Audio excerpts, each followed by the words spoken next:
I think the thing that you need to understand is that there's one thing that good recruiters have that others don't. There's one thing. And I've never, ever met a great recruiter that didn't have this one thing. And Brianna did steal my thunder. She did mention this word. You may or not have caught it, but the word is posture. Posture. Now, I'd heard this word bantied about, but I'd never seen or heard any kind of definition that really made sense to me. And so I put together a definition for posture. Okay. So posture is the belief in what you have, regardless of external acceptance or approval, that allows you to manage the energy of the conversation. Ugh, that's a mouthful, isn't it? Okay. The belief in what you have, regardless of external acceptance or approval, that allows you to manage the energy of the conversation. And so posture doesn't have you need other people to accept, agree, or approve of you. Someone with posture doesn't require that. They don't need that. Right. Someone with posture, they don't have to get people to agree with their goals, agree with their company or their product. They just don't require that. It's just not a requirement. You know, some people, they go around and they seek acceptance and approval and agreement with everybody, and they get really frustrated, you know, and they'll come to me and say things like, how do I turn my brother-in-law around? He says I'm going to prison. And I'm like, well, I mean, if you want to turn them around and kind of, you know, kick them in the other direction, you know, that's one thing. But to require to have someone approve of what you're doing is a mistake. And because you have to realize that if you're in the home business industry, if you're in network marketing, direct sales, you're already a little rebellious. You're already a little different. Because if most people out there are such people pleasing wimps that they will never do anything that their neighbor would disagree with, or that someone would possibly ever wag their finger at, or whatever.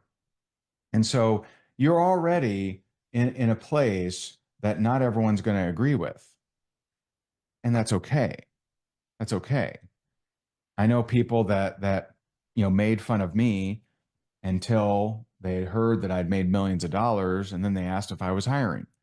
You know, I saw a meme, you know, that said something like that. I'm like, yeah, because I remember this guy. I mean, it's happened several times, but I remember in particular this one guy. He bashed me all the time. I had never met him. Never met him. He's a guy locally here in town. But then when he heard that I'd, you know, crush it, he starts, you know, emailing me. I'd never met him. He starts emailing me, hey, I do marketing. Are you hiring? And I'm like, I remember you, buddy. Now, God tells me to forgive, so I've forgiven him. I'm not mad at him, but doesn't mean I got to hire him. And so a big thief of would-be successful network marketers is that need to get acceptance, approval, and agreement. And so one area you see this in is in spouses. I see a lot of people that they're like, if only my spouse agreed with me, if only my spouse would support me, if only my spouse would see my goals and my dreams, if they would just support it. And in all fairness, okay, to those non-supportive spouses, sometimes they were supportive for the first 15 companies or the first 4 companies or the 5 companies or the 10 ideas or the, you know, or whatever. And sometimes the aspiring spouse didn't keep their word. They said they were going to make it happen, didn't do the work. They weren't consistent. Now there's other parts of why someone isn't consistent, but you know, maybe sometimes they went to their spouse fired up, said, hey, I want to do this thing, I'm going to rock and roll this thing, but they didn't do it. They didn't do the work. And so maybe that non-supportive spouse was supportive for a few companies or for a few ideas or a few dreams, but didn't see the person do the work. Now that's possible. Maybe it's not. Maybe this is your very first time ever, and your spouse just doesn't see what you see. Stop requiring them to see what you see and go make it happen despite. I have never, not one time, not once, and I've seen this 50 times. I've probably seen 50 non-supportive spouses, but not one time they were non-supportive, but their spouse that they didn't support became successful anyway. Not one time out of the 50 or so that I've seen did the non-supportive spouse remain non-supportive. When that spouse hit success, when that spouse paid their truck off, when that spouse won the trip to Maui, all of a sudden that non-supportive spouse was their biggest cheerleader, their biggest fan. And so if you have a non-supportive spouse, instead of trying to convince them or figure out some Braveheart speech or some amazing speech that's going to, just, dazzle them or whatever, go make it happen, pay off their truck, win a trip, do something cool, let them see the rewards of your work, but stop requiring them their support before you do.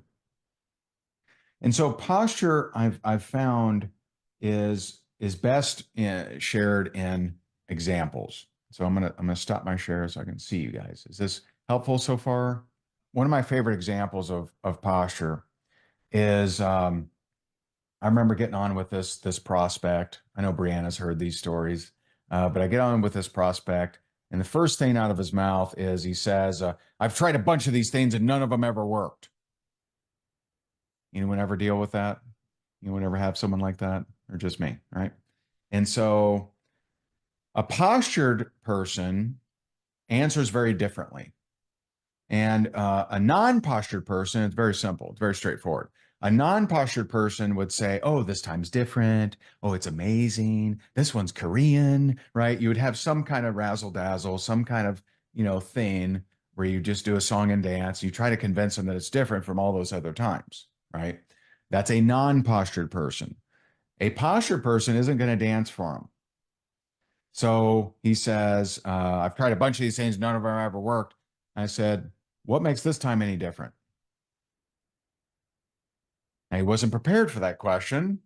That's not what he expected. And so he kind of paused for a second. He's like, "Well, I really need to make some money, and I'm really coachable." And all of a sudden he starts pitching me. And that's what happens when you have posture, is a lot of times the prospect will end up pitching you, not you pitching them.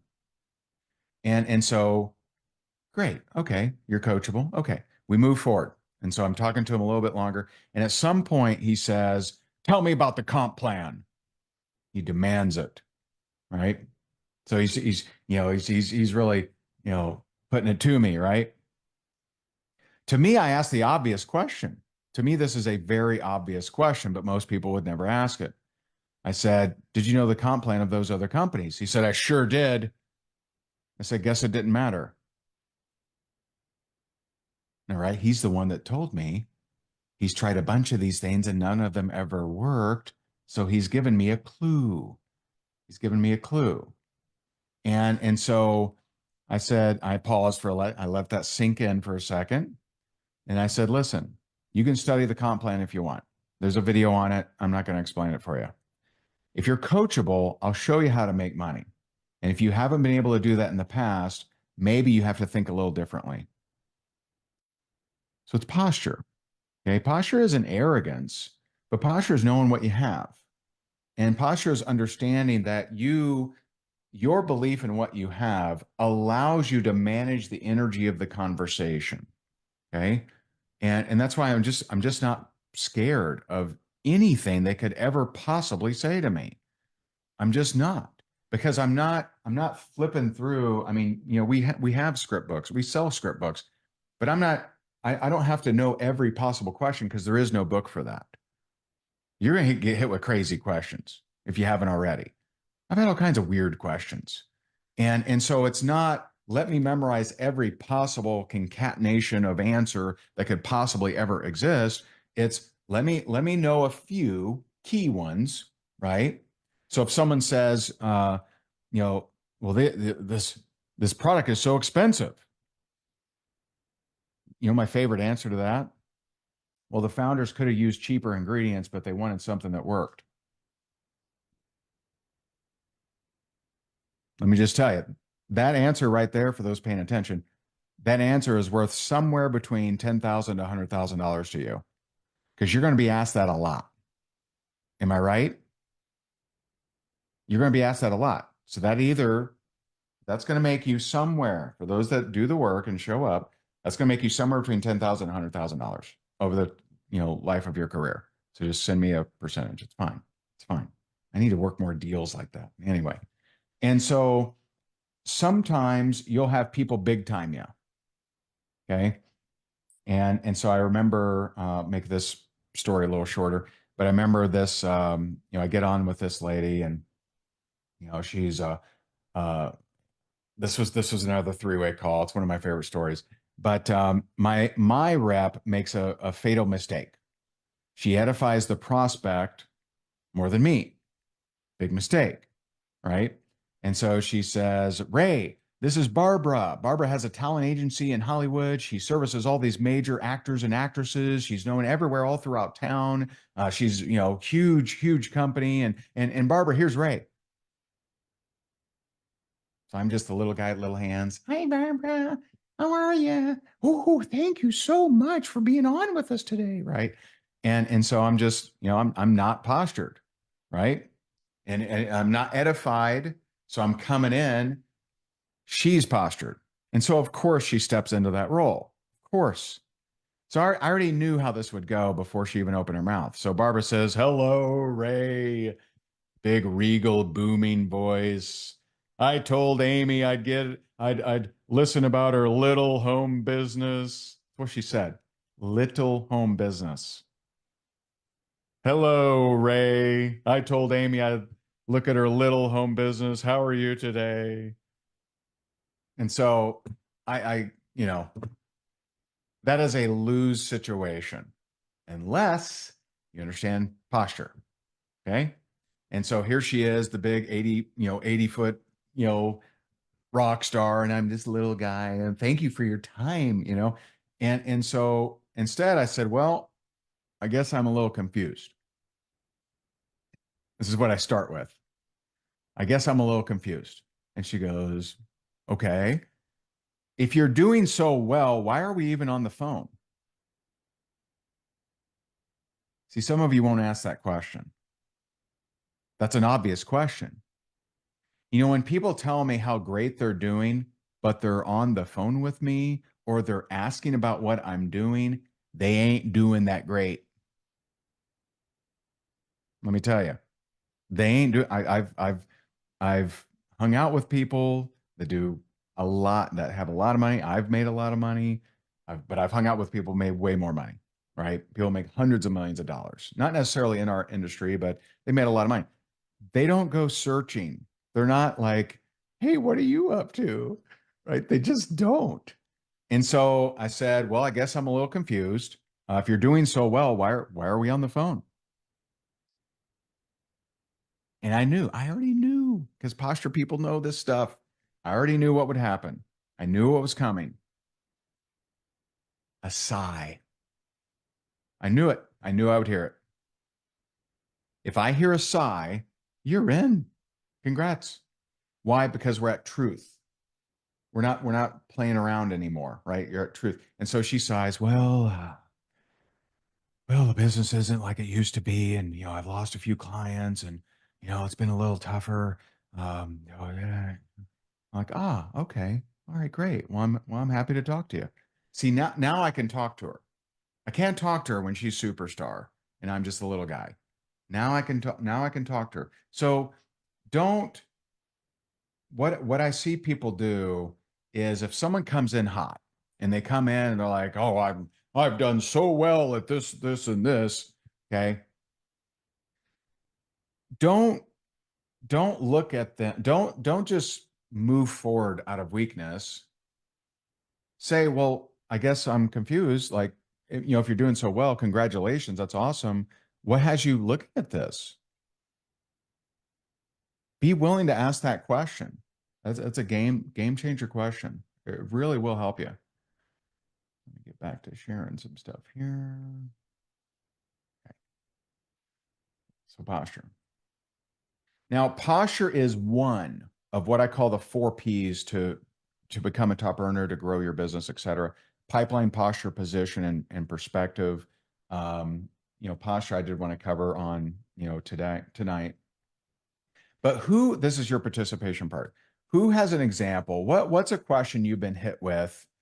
And I don't know what questions you're hit with. I haven't been, I worked from the bottom, to the number one income earner in a company, but I haven't sold your particular thing. And so what might be a question that you get hit with and you just don't know, like, how do I remain postured during this? Does anyone have something like that? Feel free to, you can raise your hand or you can type it. I know a question I've gotten is Yeah. they didn't start with posture. How can they regain it? How do they back paddle the conversation back to come in again the second or third time with posture? Yeah. So you have to do, so it's not easy, right? And by the way, you can usually tell if you're out of posture by who has the lengthier posts in the messenger. So if your posts are like this long, and their posts are like one word things, okay, they have the posture. You're saying too much. You're not asking enough. Okay. So if someone has come in begging, pleading, desperate, just people pleasing, that sort of stuff, then you have to do the takeaway. And so the takeaway would look like, hey, let me know if you're still interested in this thing. If you're not, just let me know so I can take you off the list. Of which, if you've been non-postured, they're probably not going to respond to that. Okay. Now, when they don't respond to it, 48 hours later, hit them with the next message. And that would say, hey, just so you know, it looks to me like this isn't a fit for you. I'm going to mark you off my list, but I wish you the very best that life has to offer. Now, most of you won't send that message. But if you did, you'd get a lot of responses.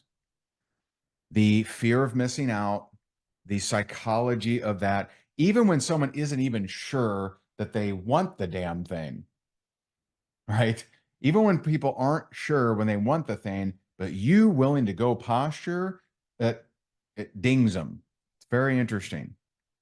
And so that'll always be your biggest response in follow-up is when you're willing to take them off, when you're willing to say, hey, I'm going to mark you off my list.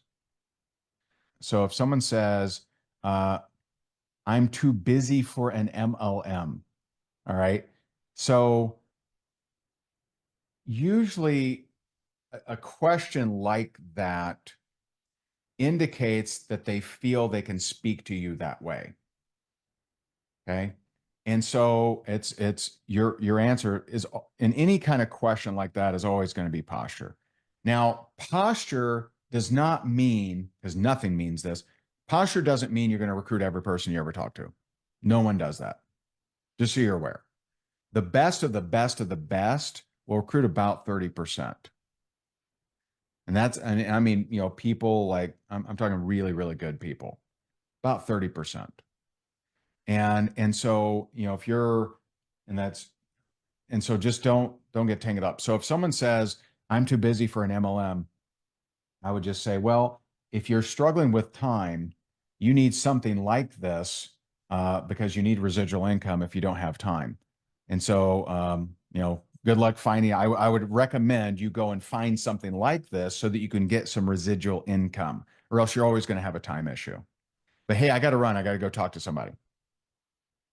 So I'm going to hit them with that thing they're not expecting, and then I'm going to dip out of the chat. Doesn't mean forever. Doesn't mean forever. Now, I do have some forever rules. Okay. If they're really nasty to me, I don't want to bring them home to mama.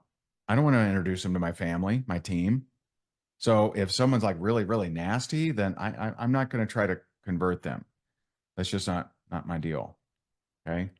But if someone says I'm too busy, so what's the answer to busy? Passive income is the answer, which they don't have. Okay. And by the way, the best people to ever get is always busy people. Busy people are doing stuff. But don't be addicted to, do not defend MLM when someone bashes MLM. Don't do it. You will never convert them. I know people are like, well, it's like a corporate, and you got the this and the that and the pyramid, and that sounds good amongst MLMers, but it never converts anybody. So don't go there. Don't defend MLM or anything like that. An alternative option, if you didn't want to say, hey, well, if you don't have much time, you need passive income, or you may need some passive income, and I would encourage you to find something like this. Now, some people would be nervous to say that because they're like, well, I want them to sign them up into mine. I don't want them to sign them up for something else. That's not how it works. So that's called a green light. When you green light someone, they realize that sometimes they realize, like, hey, maybe I do need something like this, but I don't know anything like this. So let me look at this. And so green light is an extremely powerful strategy. But if you didn't want to do it that way, someone says, I'm too busy for an MLM, I'd say, cool, no problem. Hey, do you know anyone that does want to make some extra money? So Jen said, someone said to me, I hope I'm not falling for yet another MLM hype when she purchased yesterday. I just said, take a before picture. So, all right, let me give you an example. I think, is my screen still on? No, it's not, right? You're not seeing my screen. You're seeing me, right? Okay. So let me give you a fun example. It's very, very similar to what you're asking. Okay. So I had this lady, she reached out to me and she goes, Ray, I want to, so back when I was, building, I was the number one incomer of the company. I never mentioned my company name, so no one knew it. Google keyword tool said 1,300 people a month were searching what MLM is Ray Higdon in. I was generating over 3,000 leads a month there weren't TikTok or short videos or anything like that. And so this lady reaches out to me and she goes, Ray, I don't know what company you're in, but I want to join you. And I'm like, okay. And she said, my last upline sucked. Okay. Now she's told me she wants to join. She's also said my last upline sucked. So the non-postured person would be like, ooh, bird in the hand. Let me get this sale. Let me get this bonus, right? No, thanks. And so I say, okay, what do you mean your last upline sucked? And she said, well, they never called me. And I said, okay, I just want to make sure I understand. So you're saying you would call them and they never called you back? Or you're just saying they just would never call you? They just never called me. And I said, got it. Okay. I'm like, well, I'm not going to call you either. Just not going to. And the reason why I won't call you is because I don't want to give you a non-duplicatable way to build a business. Because if you go and bring a bunch of people in, you're not going to have time to call all of them either. Now, if you call me or you reach out to me, I will always respond. You'll never be able to ask me something or call me or message me or something and me not respond. I will always respond, promise you. But as far as me proactively reaching out to you and just cheerleading you or waking you up at night or whatever, I'm not going to call you. And because I went through that explanation, she was like, okay, that makes sense. Okay, I'm ready to join. So you think that posture will lose you sales. Let me tell you, you pandering to them will not win you sales. You want to be willing. So if someone says to me, hope I'm not falling for yet another MLM hype, I would ask, what do you mean by that?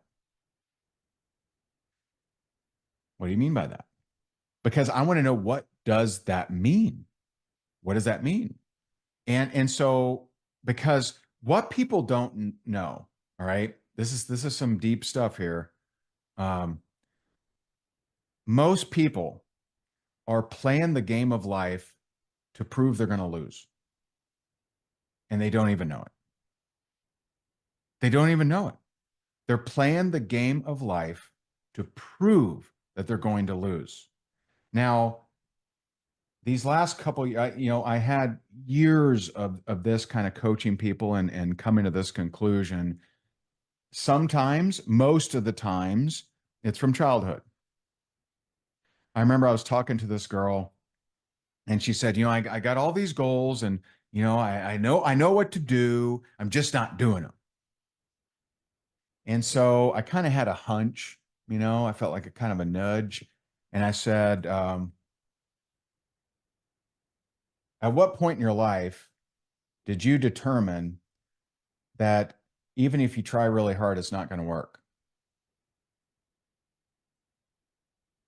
And bless her, she actually remembered. Most people, that's been blocked from your memory, right? Your body protects itself. It blocks out memories. You have whole gray areas. You don't know why you think a certain way or run a certain way. She remembered. Amazing. Usually I have to dig a little deeper. And so she remembered that as a little girl, she spent all Saturday with her easy bake oven making brownies for her dad. And when her dad came home, he was upset because she had used kitchen materials, yelled at her. That's the day she stopped trying hard in her entire life. But most people wonder, like, why don't I try hard? How come I know what to do? I don't do it. Right. Now, sometimes it's not from childhood. Sometimes it is spiritual. I've found that to be the case in a lot of people. Um, God has shared some things with me I never planned on learning. Um, I'll tell you one quick example. This is kind of a combo, a spiritual and childhood. Um, I had a friend or I have a friend, we're still friends, and I have a friend, she's, I don't know exactly, 40, 41 maybe, beautiful, smart, funny, total package. Had never had a good relationship with a man. Dad was a abusive alcoholic, and I was praying about her, and I got that she had what I call an agreement, and her agreement was men are bad. So this was a combination of spiritual, because an agreement is a spiritual thing, but it also was an observation from her childhood. And so I prayed and I said, hey, we can pray this off. And God removed that from her. 2 weeks later, she texts me, I'm in love. 3 weeks after that, married. 5 weeks. She went from never her whole life having a good relationship, married, and she's so happy. And I'm so happy for her. It's just amazing. And so, but know that, most people are operating off a set of programs or agreements that they don't even know. They have no idea what's actually running the show. And so I don't know how we got there, but I felt like we needed to go there. And so let me see. Let's see if I can do one more. How to posture in a chat. It's, just you got to, listen to them, ask more questions. Here's a rule of thumb. Okay. Never move forward out of weakness. So if someone says, yeah, I'll try to watch the video. Okay, they ain't watching the video. You know that. It'd be like if you see a friend in town, you're like, hey, we should do lunch. Oh, yeah, for sure. Okay, great. Uh, right. It's like you'd be like, okay, I guess they don't want to. I'll try to watch a video. See, I will stop. I don't move forward out of weakness. So if someone says, I'll try to watch a video tomorrow or something. See, some of you would be like, great, awesome. They're gonna try or something. Perfect. They ain't watching that video. And the fact that you allowed them to say that to you, you ain't serious. See, that's their conclusion. You ain't serious. You allow someone to say, yeah, I'll try to watch it or whatever. Okay, great. Let me know. Don't do that. Okay. So you want to stop them at the point, like, just like in this, hope I'm not falling for another thing. What do you mean by that? What does that look like to you? Where have you fallen for it? What was the problem? Because you want to pinpoint that. You want to know that because you don't know this. Because if you treat every person like they could be your next $1 million earner, okay, you're not addicted to it because they probably aren't, right? But if you believe in possibility more than probability, you start treating people a little different. You do. And so you want to find that out. Okay. So if someone says, yeah, I'll try to watch a video or something, I say, hey, listen, I talk to a lot of people. Right. If you ain't gonna watch it, cool. Just let me know now. It's all right. It's fine. Not a big deal. I'm gonna talk to 10 people after you. And that's okay. And these 10 people are people that want to make extra money or they want to have creamier skin or glittery hair, whatever, right? Whatever what you're dropping on them. And so don't move forward out of weakness. Don't allow it. Don't do it. That'll clear up a lot of your problems. Be okay to say that thing that brings it up. All right, we got to move forward. Closing. Here's the most important elements of closing. Okay. Posture, we've talked about. Follow up and consistency. It really is. Posture, follow up, and consistency. And so let me give you an example of my favorite. So here's how are you guys? I don't know this for sure. I know that I was looking at Brianna's, what you call it, sharing page or something. Do you guys have a video that you tend to send people to? I'm going to assume you do. Yeah, we have the company videos and then opportunity videos. Okay. So I'm gonna tell you how I used posture to recruit hundreds of people that hated the video. Is that interesting? Would that be cool? So here's how the non-postured person operates. I got to get back. I like seeing you guys. All right. Here's how the non-postured person operates. So if they have someone watch a video and the person says that video sucked, they're like, oh, I knew it. Brianna, get me another video, right? Right? You're where's my new video? You're petitioning, you're getting other reps to sign a petition to new video needed, right? Because you think it's a problem about the video. It's not a problem about the video. If someone watched the video, I mean, that should be like a 90% close. But here's how you do it. Okay. So if I follow up with someone and said, hey, did you get a chance to watch a video? Yes, I did. It was terrible. Worst thing I've ever seen in my life. I want to bleach my face. Wow. That's a strong response, right? But if someone says, I hated the video, it was so terrible, so not good, can't believe you made me watch that thing. First, I'm gonna act surprised. I don't care if I've heard it 99 times in a row. I don't care if I've never met someone who even liked the video. Doesn't matter. I'm gonna act surprised. Okay. And I'm gonna say, oh my goodness, let me just check. Let me make sure I sent you the right video. Let me just double check it. Yeah, that looks, man, that's the one you watched, the one with the airplane or the one with the whatever, right? And so that's going to be the first step. Now that will not close them, just so you're aware, but it will cause a little bit of doubt. Maybe it's not that bad. If this person who does this business is so surprised at my response. Now, the non-posture person be like, yeah, it's not the greatest. Yeah, they could do a better job. You ain't never going to get them on board. Okay. So that's number one, be surprised. Number two, here's the question. This is the question. It'll make you a lot of money. What were you hoping to see? I'm just curious. You watched the video. What were you hoping to see? And I've never gotten a crazy answer.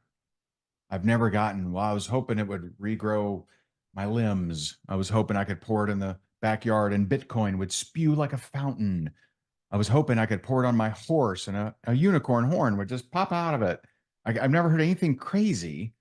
It's always something that is either a misunderstanding or something we can actually help with.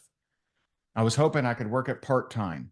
I was hoping I could work it on the weekends. I was hoping I could do it, but I'm single. I was hoping I could do this, but I don't have a business suit, right? They looked at the video and they thought, am I the type of person in this video?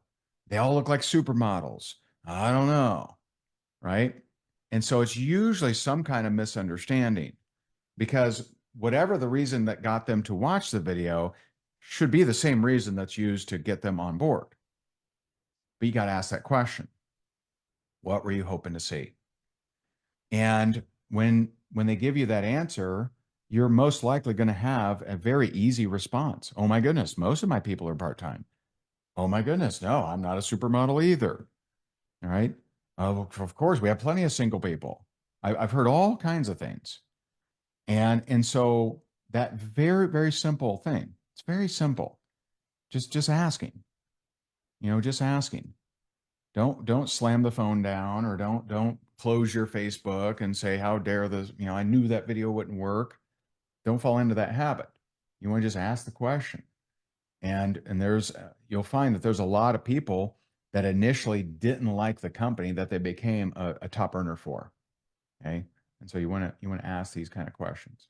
So posture is we talked about it, but why people will struggle with posture is if they're a people pleaser. If you if you are trying to just please people and not understanding you are in business, and oh, by the way, you're the prize. They're not the prize. See, they have problems, no solutions. You have a solution. You have a way to make passive income. You have a way to be around uplifted people. You have a way to have, you got an incredible product. I've heard so much about your guys' product, right? Helps people out. It's amazing. I've heard rave reviews about your product. You have solutions. They have problems. So why do you pander to them? Why do you so beg and bug and chase them? They have problems, no solutions. You have solutions. So if you start acting like that, then more people are going to move forward. More people are going to see, right? This is why I like the green light. Well, hey, if you don't have, if you're struggling with time, when is it going to get better? They don't ever have an answer for that. They don't. And so you say, well, listen, hey, this may not be a fit for you, but you need something like this. You need to create some kind of passive income or you're going to work on the rest of your life. You're going to be 85 years old, still working. Got to come up with some kind of way to create passive income. Maybe it's not this, maybe it's something else. Be willing to have that conversation. Follow up, you can suck at sales, but if you're good at follow up, you'll do just fine. Bad follow up, better than no follow up. And so here's a strategy you can use. Facebook makes it nice and easy. Is if you're messaging people on Facebook, right? Just set a date, okay, of when to scroll back to and start following up with people and just look at who saw it but didn't respond. You can see their little face, right? Right? Who saw it but didn't respond? Follow up with those people. You got a much better chance than those who just never saw it. Don't send a million messages because you seem crazy to people who haven't seen the message. And if they have or not, you get the little face, right? If you are doing things on TikTok, we have a lot of our students that crush it on TikTok. It's in my opinion, a little bit harder kind of arena to communicate, one-on-one. Push them to a group because you're going to, engagement for a lot of people isn't the problem anymore. It's follow-up. And so they have one highly engaged post to the next, but they stink at follow-up, so they're barely getting any sales. So I would corral all those people into a group, right? And if they absolutely hate Facebook and don't want a Facebook group, you could do some other kind of group, a WhatsApp group, Telegram group, whatever, right? Or maybe you have some other thing that you like. And so I would just corral them. I would invite them into that thing. Now, I don't like that as much, but in the hyper viral short video, kind of world we live in, that's a powerful option, and you provide value in that group to try to, get them to that next step. Consistency. Consistency is, I've just never seen this not be the case. If you aren't consistent, you struggle with consistency, it is based on an observation you made as a kid. It is the wrong conclusion you drew to the success of a thing. If you had, parents that made a lot of money and lost it, it's extremely likely that you have a low temperature gauge on how much money you should make because you don't want to lose it. If you had parents who made a bunch of money, ignored you, you don't want anyone to ever feel the way that you felt. And so you could very well have drawn the conclusion that with money, I'm going to ignore people and I don't want other people to feel the way I felt. So you'll sabotage money. I'm giving you kind of the common ones here.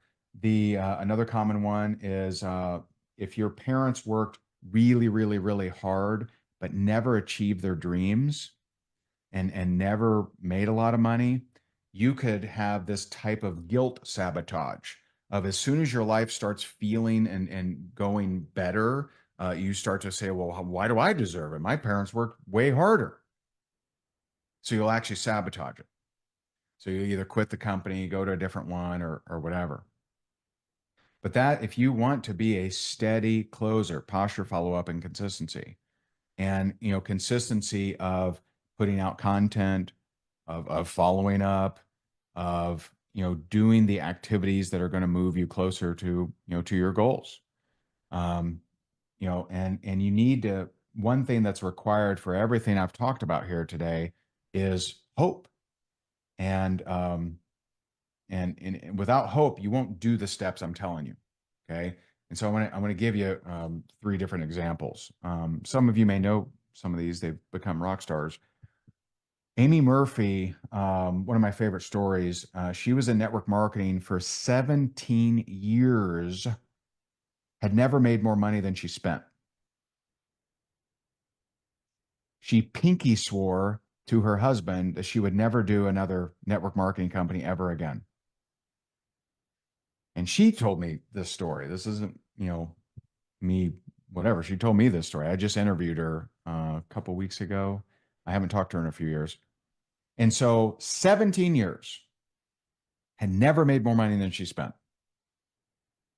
She's now made over $5 million in her company, became $1 million earner.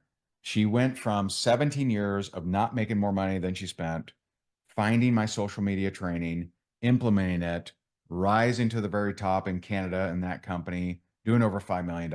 Now, her husband that made her pinky swear that she would never do another one of these things, he now works the business more than she does while she pursues her acting career. How cool is that? I think that's a pretty cool story. Di is a very special story, and she, I interviewed her and she shared her story, so I that gives me the green light to share it. So she, for 4 years, she had been working network marketing, making about $500 a month, and that's the best she could do. Could never get over that hump. Just $500 a month, that was the very best. And so I got on the phone with her and we started talking. This was a 10-minute coaching. And so in 10 minutes, I asked her, okay, tell me what's going on. And she said some words and I heard the word shame. That just stands out because that's a very, someone that uses that word, there's a meaning to it. Right. And so I said, okay, well, talk more about shame. And she goes, well, my mom was a prostitute. I'm like, got it. So at this point, I think I know what's going on, but I got to ask a few more questions. And so I said, do other people know that? She goes, oh yeah.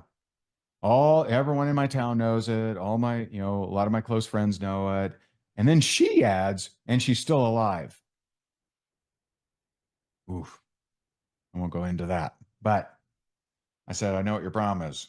Now, we didn't talk about her scripts. We didn't talk about her posture. We didn't talk about anything. I didn't say, here's the problem in your marketing or your social media bio or your Instagram page. We didn't talk about anything. I said, the reason that you're not pushing harder and the reason you're not consistent is because you believe that if you reach your potential, then the people around you to pull you down to size will start bringing up the history with your mother, and you would do anything to avoid her being hurt. And she's like, oh my God. And she starts crying. And I said, but there's another way to look at it. And that is that your mother did a lot of things she didn't want to do for you to have a better life. And for that to be the reason you're not is kind of a smack in the face. Now, I'll be honest on that one. That one I was a little concerned about. Maybe I went too hard. Maybe I went too hard too fast. This was a 10-minute coaching call. And so I text her the next day. I'm like, hey, you doing okay? I don't normally do that kind of thing, but I'm like, you all right? And she says, I talked to my mom last night and it's on. In 90 days, she went from 4,000 volume to 93,000 volume. I didn't tell her one thing to do. We just cleaned up that little piece. That piece that would have held her back her entire career. She would have dropped out. She would have quit. She's now written multiple books. She's now a rock star. She's a total rock star. Last story here, and we'll get to some questions. I'm probably a little bit later than Brianna's wanted me to go. I don't know.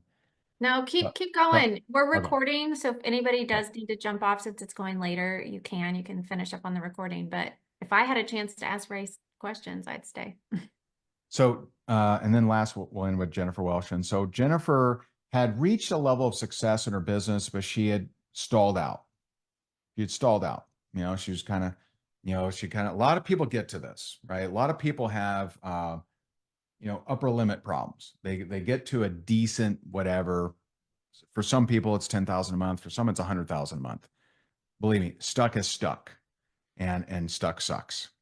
And so, she had gotten kind of stuck, and so and she came to me and she said, Ray, there's a huge contest, and I want to win this thing. And I'm like, okay, what's kind of, and so it is a huge contest. It's a very big contest. And I'm like, okay, here's what you're going to have to do, and here's why you're going to try to avoid doing it. And here's how to overcome you trying to avoid doing it.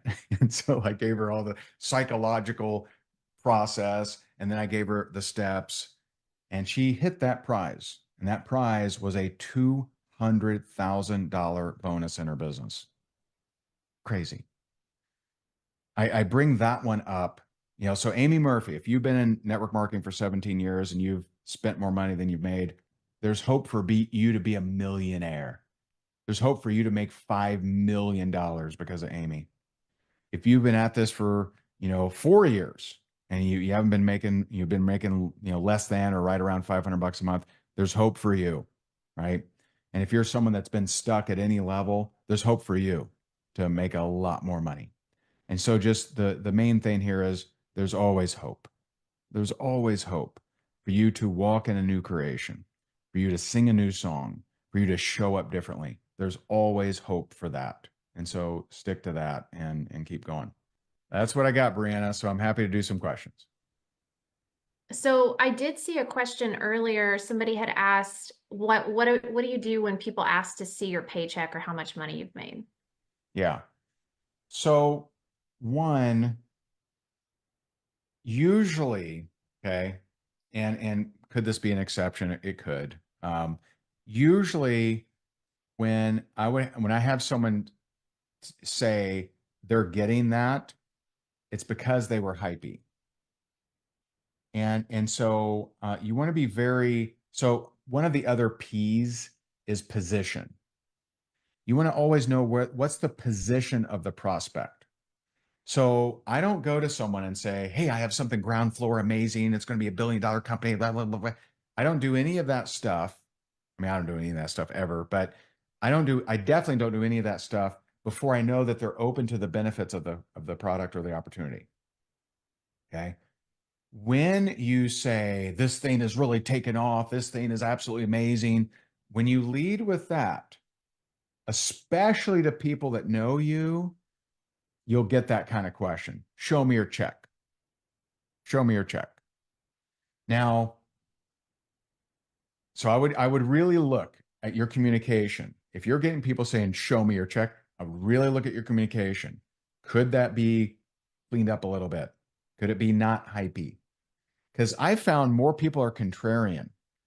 More people that if you hype, they actually go the other way. So I'm not a big fan of hype, right? I'm a big fan of posture. Hype is not exactly, but it's almost the opposite of posture, right? I got to hype you to do something versus I'm qualifying to see if I want to work with you. I'm qualifying to see if are you going to be a fit for me and my team? Because me and my team are awesome, right? Hype is almost the opposite. And so just be careful with that. Now, there's another question. How much money are you making?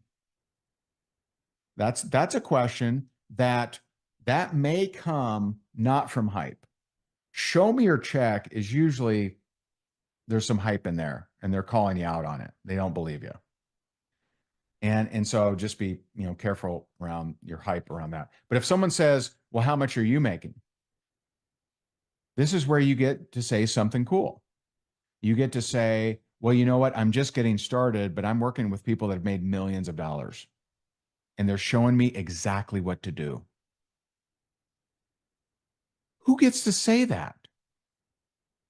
People don't get to say that. Don't write that off. You're working with people that have made millions of dollars and they're showing you exactly what to do. That's quite an opportunity. That's amazing. If you study some, of the backgrounds of people like Bob Proctor, Bob, he went to work for free. He went to, I always forget this guy's name. What's the dude's name? Can't think of his name, but he went to his mentor and he said, hey, I just want to be around you and I want to work for free. And the guy's like, okay. And so he works with him for like forever, learns all kinds of stuff, eventually does become paid. Wasn't Jim Rohn. No. What's the guy's name? He's the insurance guy. I forget his name. I gotta remember that better. Anyway. And so you saying, hey, I'm just getting started, but I'm being coached and mentored by people who've made millions of dollars and they're showing me exactly what to do. It's a great answer. Don't underestimate that. Don't shy away from that. You should use that because it's true. You could reach out to the leaders in this company and they would respond to you. I think it was it Earl Nightingale. I don't think it was W. Clement Stone. I believe it was W. Clement Stone. I believe. I think. Anyway, awesome. And let's see. Keely, what's happening? Hi, Ray. Thank you so much for being here tonight. Hey. Just appreciate your aura and everything. Quick question. We didn't necessarily start as a sampling system, like prospecting system. Yeah. We do now have more resources as far as samples go and testers, size, so forth. How do you use posture to position and set expectations for I'm literally giving you gold, so here's what you're going to do?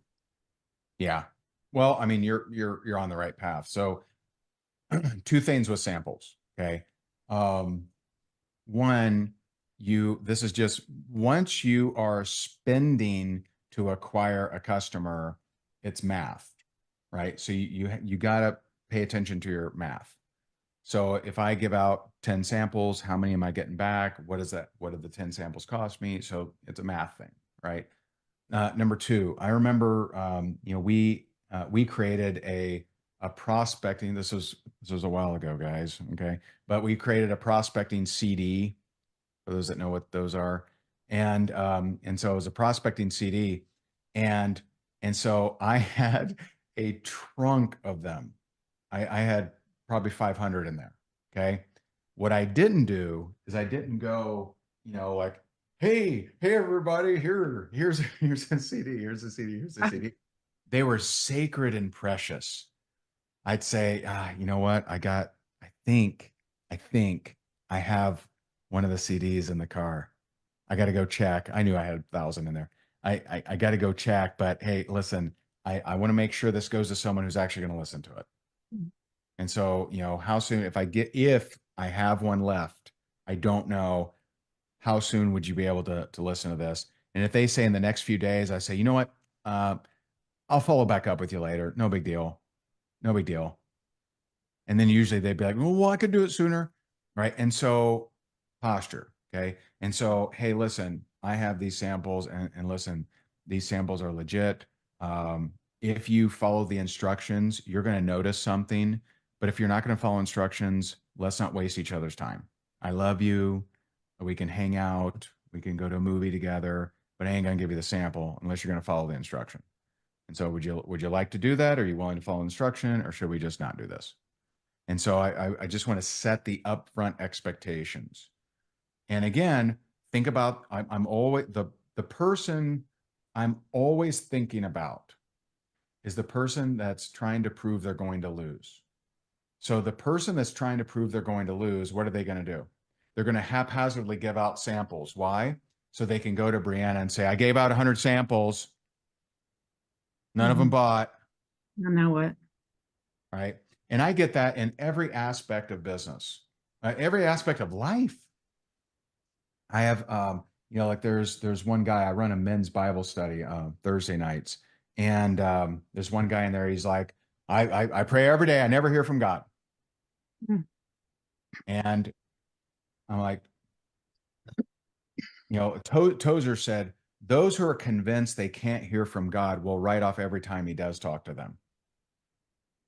And so when someone is just playing to prove they're going to lose, you got to help them out by pointing out that behavior. And so don't just give out samples willy-nilly. Don't just say, yippee, I got an address, let me ship some. No, that should be a, hey, I'm exchanging some of my hard-earned money to get you something really cool. That should be how it goes. Not just some Hail Mary pass in the end zone and hope they do it. Right. It should, have some posture when you're giving them that thing. And they'll honor that more. They're more likely to follow the instructions. They're less likely if you just ship it willy-nilly. And I have people, they'll message me, Ray, what's your address? I want to ship you some stuff. And they don't have any kind of anything. They don't tell me anything else. They're just Hail Mary passing me. Mhm. And, and I'll accept it. And depending on they didn't even talk to me, right? I had probably the craziest one of those. I had someone ship me a pallet of appetizer diet cookies. This was many, many years ago. It was a pallet. Like, hey, this guy comes up, he goes, hey, where you want me to deliver this? And I'm like, deliver what? He goes, I got a pallet, some kind of cookies. I'm like, you have a pallet of cookies? Like, what? And it was a network marketing company, appetizer diet cookies. And I'm just like, this is crazy. They didn't talk to me at all. Like, this is nuts. And so anyway, does that help? Like, no words. Amazing. You were better than my chocolate sundae tonight. Your I content was better than what? than my chocolate sundae tonight. Oh Your man, content was wow. amazing. So you're better than a sundae. Thanks. That's awesome. That's awesome. Brianna, over to you. Thank you so much, Ray, for coming on here and dropping. You changed businesses today. You really did. You gave people hope and a way to move forward.